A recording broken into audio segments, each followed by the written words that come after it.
Welcome to this introduction on convenience sampling. In the world of statistics and data collection, how we choose our subjects matters immensely.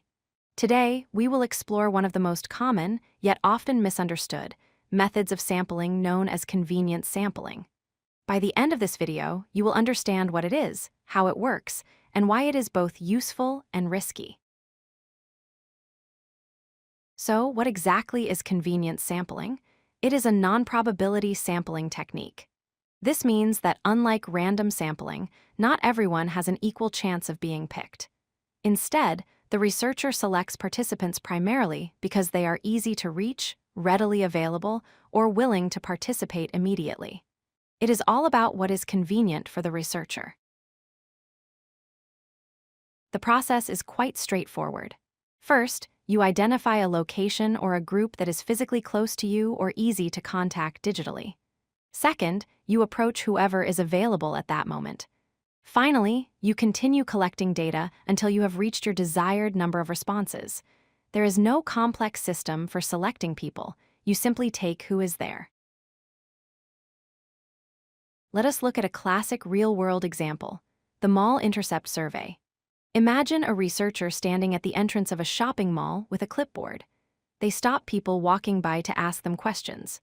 This is convenience sampling because the researcher is only gathering data from people who happen to visit that specific mall at that specific time and walked past that specific entrance.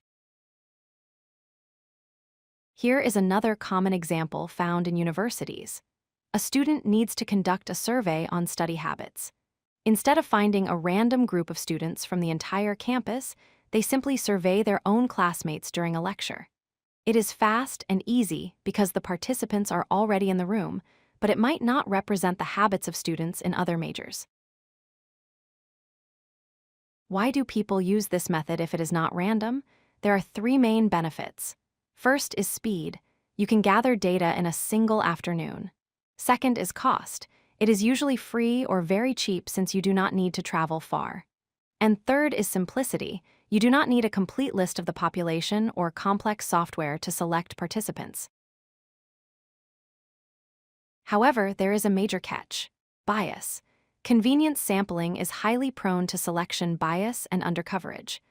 By only picking people nearby, you are systematically ignoring people who are not in your immediate circle.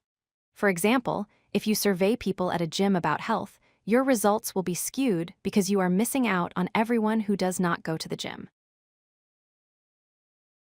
Because of this bias, a critical limitation is the lack of generalizability. You cannot scientifically apply your findings to the broader population. If you survey your friends, the results only tell you about your friends, not about the whole country. The sample simply does not reflect the diversity of the real world. So, should you ever use it? Yes, in specific situations. It is perfect for pilot studies where you just want to test your survey questions. It is great for generating initial hypotheses or ideas that you plan to test properly later. And it is often acceptable for student projects where the goal is to learn the process of research rather than to discover scientific truths. To clarify, let us compare it with random sampling. Convenience sampling is based on availability, is cheap but has high bias. Random sampling is based on chance, costs more money and time, but minimizes bias and allows you to generalize your results. If you need accuracy, go random. If you need quick ideas, convenience might be enough. To summarize, convenience sampling is about selecting the easiest to reach members of a population. While it is fast, affordable, and simple, it comes with a high risk of bias and cannot be used to make broad claims about a population. It is a useful tool for exploratory research, but researchers must always be honest about its limitations. If you like this video, hit that like button and don't forget to subscribe. Visit codelucky.com for more such useful content.